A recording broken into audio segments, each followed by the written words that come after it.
मुझे ऐसे मेरे हाथ में वो बच्चे को दिया, मेरे हाथ में वो बच्चा था, उसको देखकर मेरी जो फीलिंग आई ना, मैं आपको एक्सप्रेस नहीं कर सकती हूँ अभी। इतनी इतनी खुश थे हम लोग, और वो बच्चे को ऐसा लाचार देखकर मैंने डॉक्टर को बोला कि ये इनको मेरी फैमिली को भी दिखाना इसको, और बिना उसके इसको कहीं इधर उधर मत करना। तो डॉक्टर ने मेरे हस्बैंड को, मेरी मम्मी थी सिमरन थी, उनको ले जाके ये दिखाया। और इन लोगों की कंडीशन भी उस टाइम पे ऐसी थी कि ये ना कुछ बोल पा रहे, ना रो पा रहे, ना हंस पा रहे। तो बहुत मतलब इतनी कंडीशन हमारी खराब थी। आज जो ये वीडियो हम लोगों ने स्टार्ट किया है, ये एक इसलिए हम लोगों ने स्टार्ट किया है क्योंकि मैं जो मेरे साथ आज हुआ है, मैं ये नहीं चाहती हूँ कि और भी किसी लड़की के साथ ऐसा हो या किसी के भी साथ ऐसा हो। तो कुछ दिनों पहले हम लोगों ने एक वीडियो शेयर किया था जिसमें आप लोगों ने कमेंट्स में मुझे बहुत सारे कंग्रेचुलेशंस लिखकर भेजे हैं। बहुत सारे लोगों ने लिखा कि आप लोग बहुत ध्यान रखिएगा, बहुत अच्छे से ये समय भी निकल जाएगा। मैं हमने इस बात को पता है ना, सिर्फ मेरी मम्मी, मेरे पापा, हम सिर्फ 4 जन को ये बात पता थी। ये बात किसी को भी पता नहीं था, ना सिमरन को पता थी, ना उस प्रणु की मम्मी को पता थी कि प्रणु प्रेग्नेंट थी। और हम लोग बहुत खुश थे। और हम लोग कहीं, मुझे नेक्स्ट डे कहीं ऑफिस के से जाना था, और मुझसे एक छोटी सी गलती हुई, कि गलती बोलो या पता नहीं, सिचुएशन वैसी थी। तो ये जो वीडियो बनाने का मकसद यही है कि आप लोगों को अवेयर करना कि हमारी बोलो या एक किसी और की छोटी सी गलती पूरे फैमिली को कितना प्रॉब्लम में ला सकती है, या जो लड़की है या जो पेशेंट है उसको कितना प्रॉब्लम हो सकता है। आपको मैं बता रही, मैं अपनी स्टोरी आपके साथ शेयर कर रही हूँ। आज जो भी मेरे साथ अभी हुआ है बहुत बुरा हुआ है, तो आपके साथ ये शेयर करना मुझे ऐसा लगता है कि बहुत ज़रूरी है। हुआ ये था कि कुछ दिनों पहले आप लोगों के साथ हमने एक वीडियो शेयर किया है जिसमें मैं प्रेग्नेंट हूँ, और 2 महीने तक तो हमें पता ही नहीं चला कि मैं प्रेग्नेंट भी हूँ, न किसी फैमिली को भी नहीं पता था। 28 तारीख तक हमको पता नहीं था। हमने 28 तारीख को, उसके पहले भी हम लोग उस हॉस्पिटल गए थे। हमने उनसे पूछा, उनने बोला कि यूपीआई टेस्ट करो, तो हमने टेस्ट किया, यूपीटी टेस्ट करो। तो हम गए और फिर हमने टेस्ट किया, और फिर हम डॉक्टर के पास, आपने तो सारी सिचुएशन देखी, हम लोग डॉक्टर के पास गए थे, कैसे खुश थे। तो हम लोग यहाँ पर एक हॉस्पिटल में गए, वहां पर हम लोगों ने सारी ब्लड टेस्ट किए, सारी रिपोर्ट्स आई, डॉक्टर ने उस रिपोर्ट को देखा भी, और उन्होंने मुझे ये बोला कि आपको कोई प्रॉब्लम नहीं है, सब कुछ एकदम नॉर्मल है, सब कुछ ठीक है। तो हम लोग भी खुशी खुशी वापस घर आ गए। फिर उसके कुछ दिनों बाद मुझे चेस्ट में थोड़ा पेन होने लगा यहाँ पर। तो मे बी ये क्योंकि जाने वाले थे इनके ऑफिस के काम से नेक्स्ट डे बाहर, और फिर मैंने ये सोचा कि अगर यहाँ पर मैं अकेली रहूंगी तो फिर मैं हॉस्पिटल कैसे जा पाऊंगी अकेले। तो इसलिए मैंने इनको बोला कि नहीं, आप मुझे हॉस्पिटल लेकर चलो। और मैं हॉस्पिटल चले, जैसे हो सकता है या एसिडिटी की वजह से हो रहा था, तो वो कंफर्म करने के लिए हम लोग हॉस्पिटल गए। और वहाँ जाने के बाद डॉक्टर से हमने पूछा, तो उन्होंने मेरा एक ईसीजी किया, और ईसीजी करने के बाद वहाँ पर उन्होंने बताया कि आपका ईसीजी थोड़ा सा मुझे ऊपर नीचे लग रहा है, और मे बी आपको एसिडिटी हो सकती है, तो मैं आपको एक इंजेक्शन दूंगी। तो वो डॉक्टर ने मुझे ना उस इंजेक्शन का कोई नाम बताया, ना उन्होंने मुझे ये बोला या मुझसे पूछा नहीं कि मैं आपको इंजेक्शन दे सकती हूँ या नहीं दे सकती हूँ।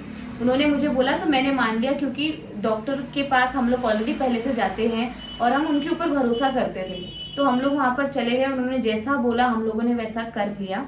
तब मैं उस समय बाहर खड़ा हुआ था, क्योंकि मैं नहीं देख सकता था, क्योंकि जो इनके हाथ में अब जो कंडीशन हुई है ना, आप ये देख सकते हो, ये जो हाथ में जो हरा हरा हुआ है ना, इतने चीजें टोची गई थी। तो एक बार मेरे सिस्टर के साथ में ऐसी हुआ था, तो तब से मुझे डर लगता है, क्योंकि क्या होता है कि नस नहीं मिलती ना, तो फिर उसके बाद में वो कहीं भी टोचे जाते हैं तो वो हरा हो जाता है, तो मुझे वो देखना नहीं होता, इसलिए मैं दूर रहता। पापा की कंडीशन में सेम, पापा की कंडीशन में भी यही है कि पापा भी अभी पैरालिसिस के पेशेंट है, मेरी मम्मी ऑलरेडी ब्रेन की पेशेंट है, और प्रणु बहुत, ये सिचुएशन में आप देखेंगे कि प्रणु हम लोग कितने खुश थे। इन लोग को तो पता भी नहीं, इनको खुश होने का मौका भी नहीं मिला।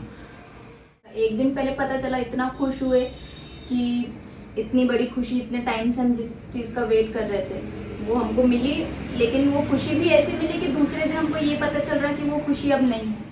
तो ये सारी चीजें एक छोटे से इंजेक्शन की वजह से लगाया उन्होंने मुझे मतलब उन्होंने ना कोई टेस्ट किया, पैच टेस्ट जो बोलते हैं कि करना चाहिए पहले एक कोई भी नॉर्मल इंजेक्शन देने से पहले, तो वो भी उन्होंने नहीं किया। डायरेक्टली मुझे नस में इंजेक्शन लगा दिया उन्होंने पूरा। हम लोग आप लोग से ये चाहते हैं कि आप कभी भी हॉस्पिटल जाओ, कोई भी हॉस्पिटल जाओ, तो क्या किसी भी हॉस्पिटल में आप जाना सेफ नहीं है कि हम लोग वहां जा रहे हैं। तो आज मुझे कुछ लोग बोल रहे हैं कि तुम उस हॉस्पिटल क्यों गए। हम तो कभी नहीं जाते उस हॉस्पिटल। तो मुझसे इतनी बड़ी गलती हुई कि मेरी वाइफ के लिए मैंने ये सोचा कि यार इस हॉस्पिटल में ले जाने से मैं 2 दिन बाद कार लेने वाले थे, हम क्योंकि लोग इतनी बड़ी खुशी थी और इतने टाइम बाद आई थी, तो सब लोग बहुत ज्यादा खुश थे हम लोग। और बहुत सारी प्लानिंग्स हम लोगों ने कर रखी थी, जैसे कि इन्होंने बताया, मम्मी को भी नहीं बताया था, मेरी मम्मी को, मतलब मेरे घर पे किसी को पता ही नहीं था। तो हम लोगों ने ये सोचा था कि 3 मंथ्स जब मेरे अच्छे से निकल जाएंगे, सब कुछ अच्छा हो जाएगा, उसके बाद हम तो लोग आप एक लोग बहुत के साथ भी अच्छा शेयर करेंगे। प्रोग्राम करेंगे और आप लोगों के साथ भी शेयर करेंगे, सारे अपने रिलेटिव्स को भी बताएंगे, लेकिन वो मौका ही नहीं मिला हमें। अब हम वो लोग मौका ही आते हैं नहीं फाइनली कल। तो इंजेक्शन के बाद में क्या हुआ? इंजेक्शन जैसे उन्होंने मुझे यहाँ हाथ पर लगाया, तो इंजेक्शन की निडल भी बाहर नहीं निकली थी और इतना मुझे पेन हुआ मेरी बॉडी में। एक तो सबसे पहले मेरे को उल्टी हो गई, इतनी उल्टी हुई कि मैं आपको बता नहीं सकती हूँ। और इतना मुझे पेन हुआ, मतलब मेरे सिर से लेके पैर तक के मैं तड़प रही थी और अनकॉन्शियस हो गई उसके बाद। और ये आज भी 5 दिनों बाद भी आज भी दर्द में है। आज भी वो जो पेन है वो मैं फील कर रही हूँ, इतने मतलब 5 दिन हो गए हैं फिर भी। क्योंकि 2 कंडीशन हुई मेरे साथ। एक तो वो इंजेक्शन का मुझे रिएक्शन हुआ, या जो भी हुआ वो मुझे नहीं पता मुझे क्या हुआ, लेकिन वो पेन अलग से था। और जो मैं प्रेग्नेंट थी तो मेरा एबॉर्शन ऑलरेडी उस इंजेक्शन की वजह से हुआ, तो उसका पेन मुझे अलग हुआ। तो जैसे उन्होंने इंजेक्शन लगाया तो मुझे बहुत सारी उल्टियां हुई, उसके बाद मैं अनकॉन्शियस हो गई। पेन तो था ही बॉडी में, तो अनकॉन्शियस होने के बाद डॉक्टर वगैरह सब आए। मेरे हस्बैंड वहां पर अकेले थे उस टाइम पे, और कोई नहीं था इनके साथ। और इन्होंने फिर मुझे वहीं पे बेड है वहां पर लेके गए, वहां पर लिटाया। और मैं इतनी भी हालत में नहीं थी कि अगर मैं अपना हाथ कोई उठाने बोले तो मैं अपने आप से उठा पाऊँ। मतलब अगर कोई उठा के ऐसा छोड़ दे तो मेरा हाथ जैसे एक बॉडी में जान ना हो किसी के, जैसा वो रहती है बॉडी, वैसी मेरी बॉडी हो गई थी। मेरी आंखें पूरी चढ़ गई थी। ये लोग, कोई मुझे इधर से ऐसे मार रहा है, कोई मेरे हाथ घस रहा है, कोई पैर घस रहा है। इतनी कंडीशन खराब हो गई थी, क्योंकि जो रिएक्शन मुझे हुआ था इस इंजेक्शन की वजह से, वो इतना भयानक रिएक्शन था कि उसमें मौत भी हो सकती थी मेरी। मतलब इस कंडीशन पे मैं पहुंच गई थी। और मुझे मतलब क्योंकि इन लोग मुझे कॉन्शियस रखने की कोशिश कर रहे थे, कोई मतलब ऐसा आंखें मेरी बंद नहीं होने दे रहे थे, तो मुझे थोड़ा बहुत दिख रहा था, समझ आ रहा था कि कोई इधर भाग रहा है, कोई उधर भाग रहा है। और मेरे मतलब मुझे बचाने के लिए बहुत कोशिश कर रहे हैं। मेरे हस्बैंड रो रहे हैं, डॉक्टर से पूछ रहे हैं उनसे ही बार बार कि इसको क्या हुआ है, लेकिन उस डॉक्टर ने एक बार भी इनको नहीं बोला कि इसकी कंडीशन खराब है या इसके बेबी को कुछ हो सकता है, आप इनको कहीं और लेकर चले जाओ। एक बार भी उन्होंने इनको ऐसा कोई सजेशन नहीं किया। वो डॉक्टर के साथ एक नर्स भी थी जिन्होंने इंजेक्शन अंदर से लेकर आया। अब हम ये नहीं जानते कि उन लोगों ने कौन सा इंजेक्शन लगाया, वो एक्सपायरी था या वो उस इंजेक्शन को प्रेगनेंसी में नहीं दिया जाता है, वो हमें कुछ भी नॉलेज नहीं है। अगर मुझे ये नॉलेज होता तो शायद मेरे साथ इतना बड़ा जो ये हादसा हुआ है ये नहीं हुआ होता। इन्होंने, मगर ये चीज तो डॉक्टर को पता होता है कि 3 मंथ्स के अंदर एक प्रेग्नेंट महिला को क्या दिया जाता है और इंजेक्शन किस तरीके से दिया जाता है। यानी मीन्स डायरेक्ट दिया जाता है या नहीं दिया जाता है, या आपको सलाइन में दिया जाता है, हमें तो नहीं पता था, क्योंकि हम लोग तो विश्वास करके गए थे। और कई लोग, अभी मुझे बाद में पता चल रहा है कि कभी भी इंजेक्शन प्रेगनेंसी में नहीं लेना चाहिए, और मतलब बहुत जरूरत हो अवॉइड करना चाहिए। और ये कंडीशन तो प्रणु के साथ में थी ही नहीं कि उसको ऐसे कंडीशन, इतनी सीरियस हो गई थी प्रणु की मेरे कुछ दोस्त आने के बाद में हाथ कंटिन्यू हाथ घस रहे, कोई पैर घस रहा। कुछ समय के लिए प्रणु मुझे ऐसा लगा कि अब ये इस दुनिया में नहीं। उसके बाद मैं पूछे जा रहा था कि क्या हुआ है, आप बताओ क्या हुआ है। कि तब भी मुझे बोला सब नॉर्मल है, प्रेगनेंसी में ऐसा होता है। मैं भी ये सोचा कि यार प्रेगनेंसी में ऐसा होता होगा, पता नहीं है कि ये सब चीजें होती है या नहीं है, मगर मैं उन पर ट्रस्ट करते रहा। उन्होंने जो बोला उन्हें, उसके बाद में सब होने के बाद में प्रणु थोड़े से, उन्होंने और भी बहुत सारे इंजेक्शंस लगाए। वो एक इंजेक्शन लगाने के बाद अब उसके नाम हमें नहीं पता है। कई जगह नस देखी गई, कई जगह टोचे गए मैं। और इतने इंजेक्शंस उस डॉक्टर ने मुझे लगाए वो रिएक्शन को रोकने के लिए। उन्होंने मैं जो इंजेक्शन लगाए उससे मेरी जान उन्होंने बचा ली, ठीक है। लेकिन उन्होंने ये नहीं सोचा कि मेरा जो बच्चा है वो भी मेरे साथ है। जब मैं स्टेबल हो गई थी उस डॉक्टर ने इनको ये नहीं बोला कि आप इनको लेकर चले जाओ गायनेकोलॉजिस्ट के पास कि मतलब मैं तो ठीक हूँ लेकिन आपका बच्चा कैसा है। उस डॉक्टर ने एक बार भी ये चीज नहीं सोची, जबकि हमारे लिए जो हमारा बच्चा था वो बहुत प्रीशियस था। बहुत मतलब हम लोगों ने बहुत मतलब इतनी दुख देखने के बाद, इतनी सारी प्रॉब्लम्स झेलने के बाद आज हम लोग यहाँ पर आए हैं और हमारे पास आज फाइनेंशियली ऐसी कोई प्रॉब्लम नहीं है। मतलब सब कुछ थोड़ा ठीक चल रहा है, लेकिन जो चीज हमको चाहिए थी वो चीज हमारी किसी और ने छीन ली हमसे। मैं मम्मी को बीच में फोन लगाया था कि मेरे को समझ नहीं आया, तो मम्मी को फोन लगाया था कि मम्मी को मेरे को ऐसा लग रहा था कि अब प्रणु नहीं रही, यानी ऐसा कंडीशन होगी प्रणु। तो मैंने मम्मी को फोन लगाया था उस सिचुएशन में, पता नहीं मम्मी ने क्या सोचा क्या नहीं, क्योंकि मेरे पापा ऑलरेडी पेशेंट है। कोशिश मेरे को ऐसा लगा कि यार इसको बताऊंगी, ये ब्रेन के ऑलरेडी पेशेंट है, मैं इसको कैसे बुला सकता हूँ। वो सिचुएशन भी समझ नहीं आ रहा था कि उस समय मैं क्या डिसीजन लूँ। मैं उनसे पूछ रहा था कि क्या हुआ है क्या नहीं। हम लोग वो कंडीशन हुई थोड़ी, प्रणु स्टेबल हुई, हम लोग दूसरे हॉस्पिटल गए, वहां से आए। पता नहीं उनके कुछ डॉक्टरों से बात हुई, उन लोग ने बोला कि अब कहीं ले जाने की जरूरत नहीं, जबकि प्रणु की इतनी कंडीशन होने के बाद में भी वो डॉक्टर ने पता नहीं कैसे बोल दिया कि अब इसको कहीं ले जाने की जरूरत नहीं। फिर हम लोग वापस हॉस्पिटल आए उन 9:30 बजे के समथिंग और उन्होंने हमें बोला कि सब आप ठीक घर है, चले जाओ, सब तब जा करके मैंने उनसे बहुत रिक्वेस्ट किया, मैंने बताया तो उन्होंने एक जगह साइड में लिखा ये मैंने इंजेक्शन दिया था और ये इंजेक्शन लगाने के बाद में, वो भी मैंने इसीलिए पूछा था कि बीच में कभी ऐसा प्रणु के साथ में कंडीशन होता है, प्रणु को ऐसा पेन होता है तो उस कंडीशन में इंजेक्शन दे सकते नहीं है या नहीं है। तो हम लोग वो इंजेक्शन देने के पहले भी मैंने ये पहले ही सोच लिया था कि मे भी इसकी तबीयत बाद में बिगड़ी तो मैं क्या करूँगा, इसलिए मैंने नोट करवा लिया था। थोड़ी देर तक हम लोग वेट करे, प्रणु थोड़ी स्टेबल हुई, थोड़ी सोई। फिर उसके बाद में हम लोग, उन्होंने कहा फोन पर ही उन्हें घर से बता दिया कि आप घर चले जाओ, अब आपको कोई प्रॉब्लम नहीं है, आप रुको, कल या परसों आप देखना, आप जहाँ डॉक्टर इलाज करवा रहे हो आप वहाँ करवाना, नहीं तो आप नागपुर चले जाना, मैं आपको भिजवा दूंगी। ये भी सारी चीजें बातें हुई। उसके बाद में हम लोग कुछ घर पर आए, हमने इनको खबर दी कि कर दे, तो हम ऐसी कंडीशन हुई और प्रणु प्रेग्नेंट है। मुझे ऐसा लगा कि अब बताना चाहिए, क्योंकि मुझे ऐसा लगा था उस समय ही कि बच्चा, ऐसा मुझे ऐसा फील हुआ था। अगर मैंने बोला हो सकता है मैं भी ठीक हो सब कुछ, तो इन्हें बताया और फिर उसके बाद में ये लोग भी खुश थे, बहुत खुशी का माहौल था उस समय भी। मगर उसके बाद 12:30 बजे फिर ये सो गई थी, तो 12:30 बजे कुछ उठी, 1:17 पे। देखो पापा को टाइमिंग याद है कि कितने बजे उठी, तो उतने बजे 1:17 पे उठी मैं और इतना मुझे मेरे कमर में और पेट में पेन होने लगा कि बर्दाश्त नहीं हो रहा था मुझसे।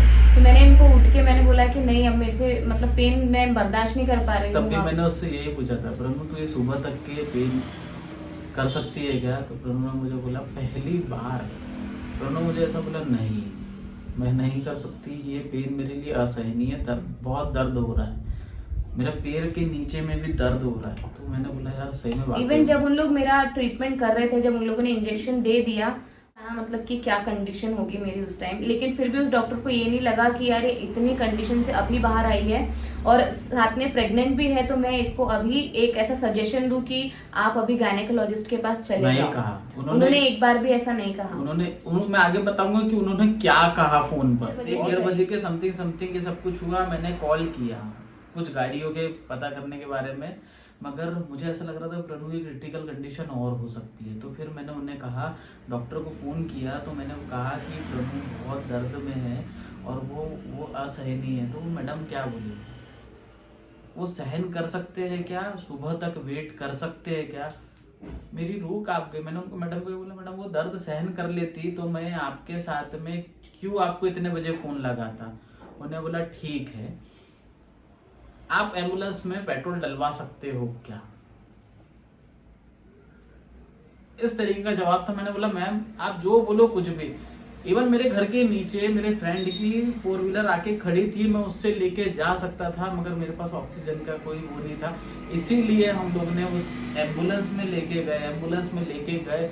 उसके बाद में बीच में रुकवा करके समथिंग 10 से 15 मिनट हम लोग को पेट्रोल डलवाने में लग गया। फिर हम लोग जिस हॉस्पिटल में गया उस जगह इसको लेने के लिए मना कर नहीं रख सकते, आप इनको गायनिकोलॉजिस्ट के पास लेके जाओ। मतलब वहाँ पर ना कोई डॉक्टर्स थे ना कोई गायनेकोलॉजिस्ट थी, तो उन लोगों ने बोला कि हम रिस्क ले ही नहीं सकते, आप इनको लेकर जाओ बैतूल। और वहाँ पर इतनी देर gynecologist में को हम लोग 12:30 1:30 बजे के, यानी ये सब 3 बजे तक हम लोग ऐसे ही 4 घूमते रहे। बजे तक के हम लोग जो गायनिकोलॉजिस्ट के पास में पहुंचने वाले थे, 4 बजे तक हम लोग ऐसे घूमते रहे और पेन से ऐसी मेरा हाथ पकड़ करके मेरे को बोल रही है कि मेरे को पेन हो रहा है, दर्द हो रहा है, बहुत दर्द हो रहा है, नहीं हो रहा है सर। मतलब प्रनु कोशिश कर, थोड़ा किसी तरीके से हम वहाँ पहुँचे। फिर उन लोगों ने वहाँ पर रिपोर्ट देखी और रिपोर्ट देखने के बाद में उन्होंने बोला कि ये जो आपका ऑलरेडी, उन्होंने तो देख करके बता दिया कि आपको पीलिया देख करके बता दिया। और उसके बाद में उन्होंने सब कुछ किया। मैंने जो बोला था, ये जो उन्हें दिया गया है इंजेक्शन, ये नोटेड है मैम, ये इंजेक्शन की वजह से सारी कंडीशन। उनने फिर उन्हीं के नर्सों को कुछ बोला कि इससे रिलेटेड आप ये सब कुछ चीज़ें मत देना। इसलिए आप कभी भी एक बात याद रखना, कभी भी कोई सिचुएशन बिगड़े तो वो आप नोटेड करके रख लेना कि फ्यूचर में कभी ऐसा कुछ हो तो आप उसके लिए अवेयर रहे कि भाई मेरी वाइफ या मेरी बहन या मेरा भाई या किसी के साथ में ये सिचुएशन होने के पहले, यानी कि ये इंजेक्शन उसे गलती से फिर ना लगे। उन्हें सिर्फ 2 टैबलेट दी, गायनिकोलॉजिस्ट ने सिर्फ 2 टैबलेट दी और प्रनु को रेस्ट हो गया। फिर सुबह हम लोग उठते हैं, गायनिकोलॉजिस्ट उनको बोला था कि आप, उन्होंने बोला कि आप अभी मतलब रेस्ट करो और सुबह आपके ब्लड टेस्ट होंगे सारे, और साथ में आपकी सोनोग्राफी भी की जाएगी कि जो बच्चा है वो ठीक है या नहीं है अभी। तो सुबह सारे मेरे ब्लड टेस्ट हुए, उन्होंने मेरा ब्लड लेके गए। उसके बाद हमको सोनोग्राफी के लिए भेजा गया, डॉक्टर ने भेजा। तो आप लोगों को सभी को पता है, जब हम सोनोग्राफी करने जाते हैं तो बहुत वेट भी करना पड़ता है, क्योंकि अदर पेशेंट्स भी होते हैं, प्लस हमें बहुत सारा पानी पी के बैठना पड़ता है। तो ये सब करते करते मतलब 2-2.5 घंटे बाद मेरा नंबर आया। उसके बाद जब उन्होंने सोनोग्राफी की तो वो डॉक्टर ने मुझे बताया कि बच्चे की हार्ट बीट नहीं दिख रही है। तब तक उसके पहले तक मैं मेरे हस्बैंड से यही पूछ रही थी कि बच्चा ठीक है ना, बच्चे को कुछ हुआ तो नहीं होगा, मतलब एक होप थी कि नहीं अभी भी ठीक होगा। लेकिन जब डॉक्टर ने ऐसा बताया तो मैंने इनको आके बताया तो हम दोनों बहुत मतलब हमारा बिल्कुल नर्वस हो गए थे, हम लोग बहुत डर गए थे कि अब क्या होगा आगे। वो रिपोर्ट लेकर हम लोग गए वापस डॉक्टर के पास, उनको दिखाई तो उन्होंने भी यही बोला कि अब हार्ट बीट नहीं है तो बच्चा नहीं है। लेकिन हमारा मन नहीं माना, हमने उनको वापस से बोला कि नहीं हम लोग को एक बार और सोनोग्राफी करना है किसी और हॉस्पिटल में। तो डॉक्टर ने भेज दिया हमें, फिर हम लोग और गए, वही सेम प्रोसेस हुआ 2-2.5 घंटे बाद वापस से। और ये जो प्रोसेस इतनी चल रही थी, इतने टाइम में मेरे को जो पेन था वो बिल्कुल कोई कम नहीं था, इतना पेन मैं ऑलरेडी झेल रही थी। फिर भी हम लोगों ने वो कोशिश एक और बार की, सोनोग्राफी की, लेकिन उसके बाद वो डॉक्टर ने भी यही बोला कि धड़कन अभी बच्चे की नहीं है। तो फिर हम लोग श्योर हो गए कि नहीं अब नहीं है। और ये जो मोमेंट था हम दोनों के लिए बहुत बहुत मुश्किल था। हम मम्मी के भी फोन आ रहे थे, मेरे को भी फोन किया कि बच्चा नहीं रहा मम्मी, तो मैं घबरा गई एकदम से। जबकि मम्मी इतनी खुश थी। हाँ, तब तक मेरी मम्मी को भी ये लग रहा था कि नहीं, इन लोग भी मम्मी वगैरह फोन कर करके पूछ रहे हैं कि सब ठीक तो है ना, सब ठीक तो है ना। इधर से मम्मी फोन किए जा रही है और हम लोगों की इतनी हिम्मत नहीं हो रही थी कि हम लोग बता पाए इन लोगों को। लेकिन हम लोगों ने बताया। इन सब सिचुएशन के बीच में डॉक्टर का तभी भी फोन नहीं आया था। मैंने सिर्फ उनको लास्ट टाइम फोन लगा जब डीएनसी के लिए अंदर लेके गए, जब मैंने उनसे बताया कि मैम बच्चा नहीं रहा, अब आप सच सच बता दो आपने कौन सा इंजेक्शन लगाया। तब भी मेरा यही था कि आपने कौन सा इंजेक्शन लगाया। तब जाकर के डॉक्टर ने फिर उनसे बात करी, उनसे बात हुई, उन्होंने कुछ बोला उन्हें कि बी केयरफुल। मुझे ये सब कुछ समझ नहीं आया कि क्या उनकी बातें हुई। उन्होंने बस इतना बोला तो मेरे को ऐसा लगा कि सब कुछ जो प्रॉब्लम है वो इंजेक्शन की वजह से है। इंजेक्शन की वजह से ही हुआ है। जो उसने लापरवाही से सब काम किया।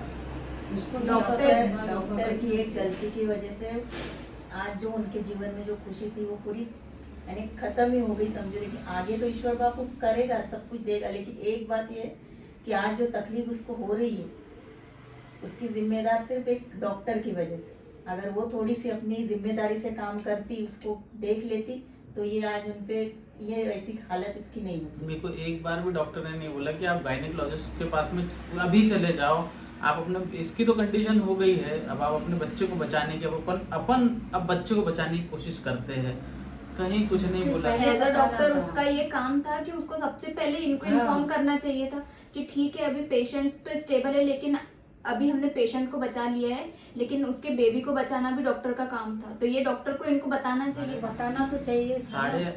साढ़े मैंने जो 1:30 बजे के समय में जो पेन, उसने 9 बजे घर कैसे भेज दिया डॉक्टर ने? डॉक्टर को वो ये तो बोलना वहाँ चाहिए भी, था। वहाँ हॉस्पिटल में भी नहीं थे। उसके बाद में यानी 9:30 बजे प्रनु, हमारी यही सिचुएशन एक साल पहले की होती ना, जब हमारे पास में ये भी नहीं थे ना ये थे, कोई नहीं था, हम लोग थे सिर्फ दोनों जन, हम लोग एक एक चीज के लिए तड़पते थे, और वो सिचुएशन होती और मेरे पास फाइनेंशियली नहीं होता, क्योंकि मुझे पता है उस एम्बुलेंस में पेट्रोल भी डलवाना पड़ा। मुझसे ये बोला गया कि आप पेट्रोल, तो सोचो मेरे पास में नहीं होते तो फिर मैं क्या करता, मैं इसे मरने देता। उस सिचुएशन में इतना पेन, और आज भी ये पेन सहन कर रही है, तो क्यों? किसी और, हम लोग जब मिलने गए तो बोले कि हम आपके घर आने वाले थे, हम आपसे बात करने वाले थे, हमने आपको कॉल किया, मगर कोई कॉल नहीं, इवन कोई डॉक्टर ने कॉल तक नहीं कॉल किया। तक के नहीं किया। अभी जब तक हम कल तक के मिलने नहीं गए थे तब तक की कोई बात नहीं थी, कोई कॉल नहीं था, अभी कुछ भी नहीं किया है वो। नहीं। अब तो उनको पता चल गया, हम उनको बोल के आए कि हम लोग कुछ ना कुछ तो एक्शन लेंगे, हम बिना इसके नहीं रहेंगे, क्योंकि हमारी जो लोग हैं हमें देखते हैं, उनके प्रति जैसे आज हम शांत रह गए, तो किसी के प्रति जैसा कुछ होगा तो कल में तो पता नहीं, फिर वो आज हो सकता है कि किसी और की बहन भाई या कोई भी हो, तो ये तो होना चाहिए ना, उनको पता चलना चाहिए कि क्या। और ये भी चीज होनी चाहिए कि आप कैसे अपनी चीज लोगों को बचा के रख सके, या उसको किस तरीके से आप जो गलती कर रहे हैं उस पर ध्यान दें। तो यही सब चीज़ें हुई। उसके बाद डॉक्टर ने बोला कि अब तो हार्ट बीट तो है ही नहीं बच्चे की, तो अब आपको डीएनसी करनी ही पड़ेगी। तो बहुत देर तक के मतलब डॉक्टर्स ने उनकी जो टैबलेट्स होती है वो इंसर्ट करी, और मतलब ये प्रिपेयर करने के लिए मुझे इतना टाइम लगा, क्योंकि मैं इतनी खुश थी मेरे बच्चे को लेकर। मैं हमेशा इनको बोलती रहती थी घर पर, हम लोगों ने इतनी प्लानिंग करी, क्या नाम रखना है, क्या, थोड़ी देर में बोलती थी हाथ लगाओ ना, चेक करो ना, मतलब इतनी सारी चीजें हम लोगों ने सोची थी, क्योंकि हम लोगों को ऐसा लग रहा था कि नहीं यार अब सब ठीक हो जाएगा। अब जो भी मम्मी पापा भी अकेले अकेले रहते हैं, तो उन लोगों के लिए भी बहुत खुशी का ये चीज रहेगी कि कोई आ बहुत जाएगा। खुशी हो गई थी मेरे को तो, और भगवान ने सब खुशी हो, भगवान ने क्या, डॉक्टर ने सब खुशी को मेरी ये कर दी। यहाँ आमला शहर में हमारे पास में आज एक ऐसा कोई भी हॉस्पिटल नहीं है, आज उसकी वजह से आज में हमारे साथ में हमारा जो बच्चा है वो नहीं है। और हो सकता था मे बी कि प्रनु नहीं होती, क्योंकि ऐसा बोल दिया गया ना, सिचुएशन ऐसी हो गई थी कि प्रनु की कंडीशन नहीं बचे। और आज हम लोग सभी लोग आपके साथ में इसीलिए अभी ये सब कुछ बता रही, कभी ऐसी सिचुएशन आज हमारे साथ हुई है, हो सकता है कि कल आपके साथ या आपके किसी अपने के साथ भी ऐसी कंडीशन हो। बी अवेयर, क्योंकि जो हॉस्पिटल होते हैं ना, इनके ऊपर आंख बंद करके भी हमें एकदम भरोसा नहीं करना चाहिए। जो मैंने किया, जो हम लोगों ने किया, हम लोग अगर थोड़े बहुत भी हमें नॉलेज होता है, या हम उनको पूछ लेते कि आप हमें क्या इंजेक्शन दे रहे हो, इसके साइड इफेक्ट्स क्या हो सकते मैंने हैं, पूछा तक नहीं ना कि कौन सा इंजेक्शन दे करके, तो शायद आज हम लोग जैसे खुश पहले थे वैसे ही खुश होते, और कुछ महीनों बाद हमारे घर में बहुत बड़ी खुशी होती। लेकिन डॉक्टर एक छोटे से इंजेक्शन की वजह से पूरा, एक तो मेरी पूरी हालत बिगड़ गई, मेरे आज भी मैं वो पेन सहन कर रही हूँ, और मेरी वजह से मेरी पूरी फैमिली परेशान है, सबसे ज्यादा मेरे हस्बैंड। इतना सा हाथ पैर कान नाक सब कुछ कंप्लीट हो गया था। मैं देख नहीं पा रहा था कि आज भी मेरे पास में उसकी पिक है, क्योंकि ये रखना मुझे जरूरी थी। आज जब मैं उसे देखता हूँ तो मुझे बहुत वो पूरा कंप्लीट हो गया था। डॉक्टर बोले कि इतनी अच्छी ग्रोथ बच्चे की, बहुत अच्छी ग्रोथ थी, और बहुत जल्दी बहुत अच्छे तरीके से बढ़ रहा था ये, मगर ये इंजेक्शन बच्चा की वजह टोटल से 10 वीक्स का हो चुका था, 10 वीक्स 4 डेज का बच्चा हो गया था। उसमें हाथ पैर नाक आँख कान सब कुछ रेडी हो चुके थे उसके। और जब डीएनसी हुई और डॉक्टर ने जब मुझे ऐसे मेरे हाथ में वो बच्चे को दिया, मेरे हाथ में वो बच्चा था, उसको देखकर मेरी जो फीलिंग आई ना, मैं आपको एक्सप्रेस नहीं कर सकती हूँ अभी।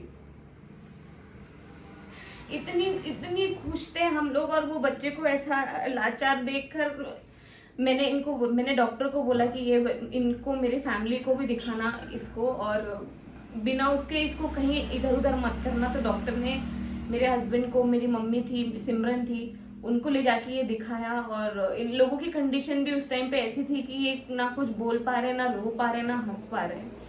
तो बहुत मतलब इतनी कंडीशन हमारी ख़राब थी उस टाइम पर। कई लोग उस टाइम पर हमको जो वीडियो डाला तो कॉन्ग्रेचुलेशंस बोल रहे थे। अभी 2 दिन पहले मदर्स डे भी था, कई लोगों ने कॉन्ग्रेचुलेशंस बोला। तो हम लोग उस टाइम पर जो चीज़ें झेल रहे थे ना, वो मैं आपको आज एक्सप्रेस नहीं कर सकते। ये वीडियो भी बनाने का मकसद सिर्फ यही है कि आप लोगों के साथ या आपके अपनों के साथ भी कोई ऐसी प्रॉब्लम होती है तो आप चुप ना रहें, आप एक्शन जरूर लें। मेरे पापा की एक आखिरी इच्छा थी, उनने कहा था, जब ये पता चला तो उन्होंने कहा था बस मुझे सिर्फ देखना है। हाँ, हमारे शहर में एक हॉस्पिटल की बहुत ज्यादा बहुत जरूरत है, और एक अच्छे डॉक्टर की बहुत ज्यादा जरूरत है कि जिससे और जो हर अच्छा ट्रीटमेंट मिल सके। इसलिए हमने कोई हॉस्पिटल का नाम नहीं बताया, हमने किसी डॉक्टर का नाम नहीं बताया। हम ये नहीं चाहते, मगर हम कुछ ना कुछ तो एक्शन लेंगे।